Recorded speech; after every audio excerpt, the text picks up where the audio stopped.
Hello everyone, and welcome to a new Space Engineers video, and this will be discussing space navigation and my FPS system.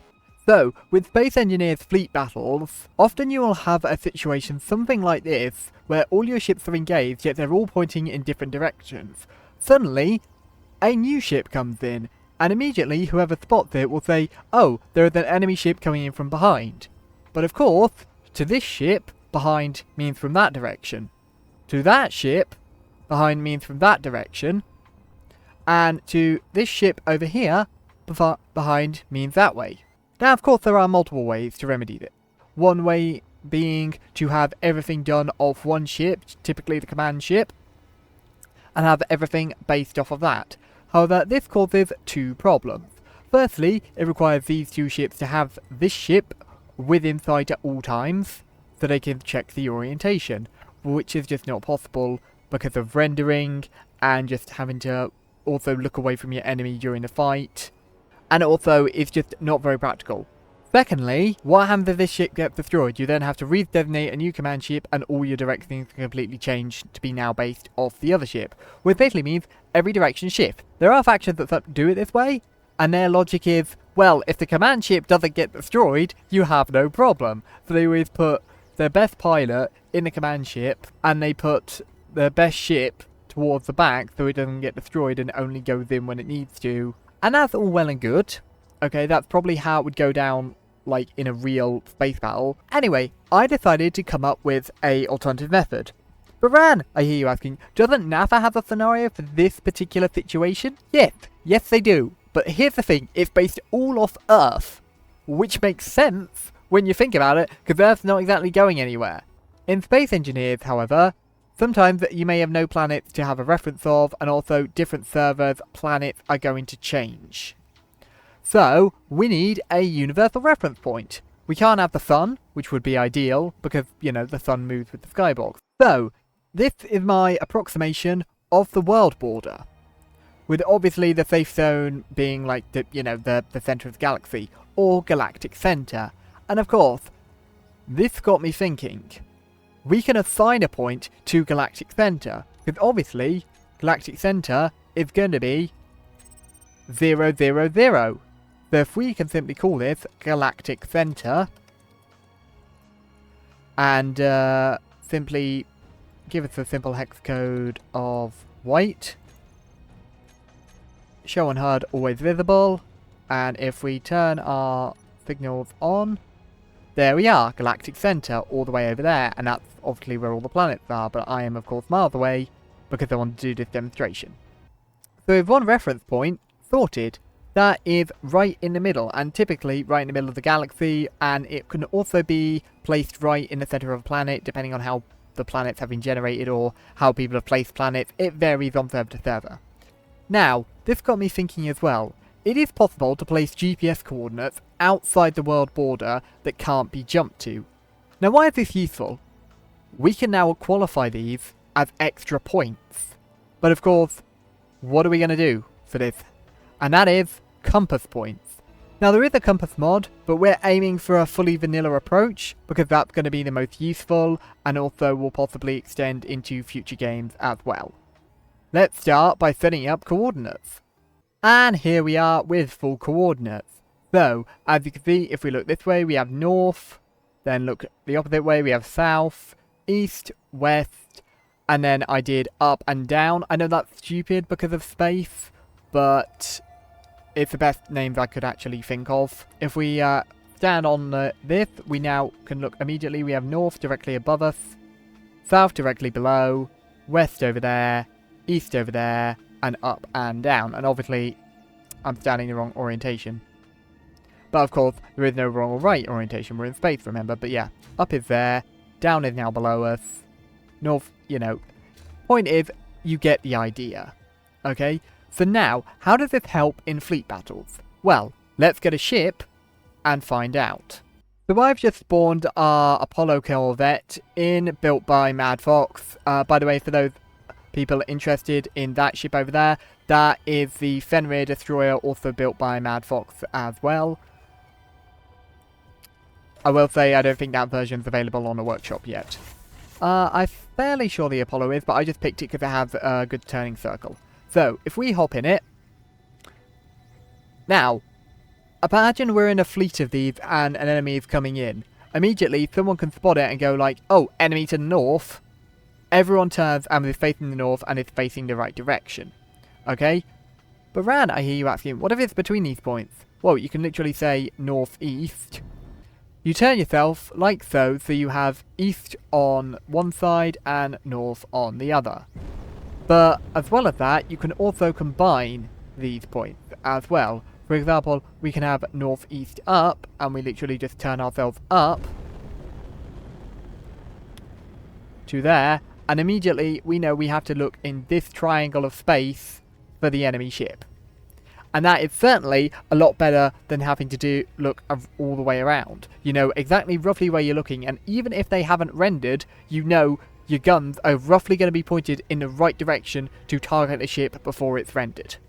Now that's especially useful for console players, because I have been in battles where the console players have been facing the wrong direction because they haven't had time to render the ship and then turn their entire ship around to go fight the new threat.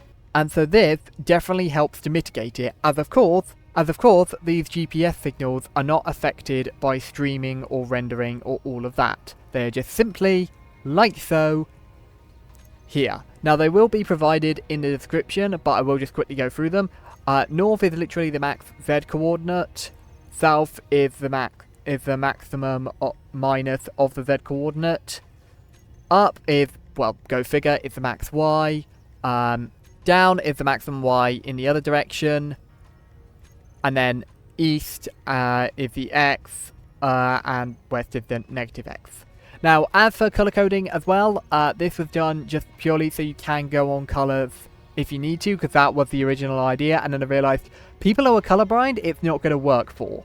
So, which is why I decided to go with the names as well, because it's just simpler. But obviously, north, cold, the south is hot, obviously, and then east and west are generally associated with green and yellow. I would assume because the sun rises in the east and sets in the west, and so east is yellow. But, you know, I have no idea as to the origin of why people associate east with yellow and green, like, with west. If anyone knows in the comments, please do let me know. And then up and down, I just picked, like, colours with, like, a higher contrast. Of course, I will say, depending on your skybox, you may have to edit the colour codes of this, maybe to make the north a little more cyan, and maybe the purple a little more kind of pinky. Pink? Can we make it a little lighter pink, please? Oh, that's not gone well, has it? Is there a way that... Ah, there we are. More vibrant. There, you see? Now that can work better. Me, I prefer the colour codes that I originally set, and they'll of course be down in the description. But of course, you can color them just different shades of red, if you really want to. Now, there is one thing I will go through as well. Why have I put them outside the world border? Well, firstly, this is so they're at the maximum, and so you can't jump to them, because firstly, they're outside the world border, you can't jump to them, and secondly, it will use your jump drive mileage even if you try. The other thing as well is so you don't go past them. Because I was originally going to put them to a set distance, and then I realised, yeah, but people can still jump to them, and then they'll accidentally jump past, meaning the coordinates will be absolutely useless. If you have a smaller world, this is less of an issue, and you could maybe drop them to, you know, 20,000 or 50,000 in each direction. So there comes in another problem. Well, this is less of a problem and more of a double-edged sword. So, the example of this is basically, imagine we have the coordinates set to the diameters of the safe zone, and this safe zone, for argument's sake, is 10,000 across, or 100,000 across. That would mean, okay, we'll go with the 100,000, that would mean that the south coordinate over there would only be 50 kilometers away. And it would be visible as that on your HUD, same with all the other coordinates. Now the great thing about this is, if you lose your ship, you can just simply memorize roughly how far away you were from any of the three coordinates, especially if you took a screenshot, and you could immediately go and find your ship. Now, this is great if you're playing solo, and I highly recommend you do this if it's solo, because it can make finding your ship a lot easier, especially if you didn't put a spawn point on it. However, in factions, having these always visible is generally a good idea for fleet and just navigating and just pointing around. However, you have to remember to switch all your signals off, like so, when screenshotting and sending photos of your server builds or whatever in the Discord of your server. Because otherwise, you leave these on, you've just been doxed, because immediately someone can use maths to look at the 3 points you're nearest to, or even the 4 points, and then immediately you'll have a ton of GPS missiles on their way to go and destroy your base, or indeed an enemy fleet. So, that is why I put them so far away. Now, I will say I have coined this system as Ranaghast SPS, or Space Positioning System, because, you know, that's what it is. However, like, if anyone else was using this before, and I've kind of stepped on your idea, I'm sorry. I know Luca had, like, the start of some of this, because I saw it in a video she published about using it on planets. I believe I was actually using it before she put that video out. Don't quote me on that, though, but point is, I saw that video after I'd made this system, so, you know, if someone else got there first, fair play to them, but this is how, like, I set it up, and how I generally use it. If anyone has any ways to improve, like, this system, though, then please do let me know in the comments. Like, one of the things that I have actually had said to me multiple times is, Ran, you should add more points, is to put a point between, like, either of these two to create like an extra point. The trouble is, when you start doing this, you immediately balloon the system from 6 or 7 points, depending on whether you use Galactic Center or not. I typically don't. But anyway, you balloon this point to like double or triple what it needs to be, and that immediately can get confusing, and also you start to run out of colors. Obviously, you could just pick the hex code between the two, so that could kind of work. But I feel like simplicity is the way to go with this system. The other thing as well, which was which Grey Hat recommended, was actually the tip about changing the colours to better stand out from the skybox, as with Space Just Got Real, North isn't great as a contrast. Like, it's not as good as the others, is what I'm trying to say. But anyway, that's about wrapped up for my space positioning system. So, as always, if anyone has any suggestions or ideas, please do let me know in the comments. But in the meantime, thank you all for watching, and have a good evening. Goodbye!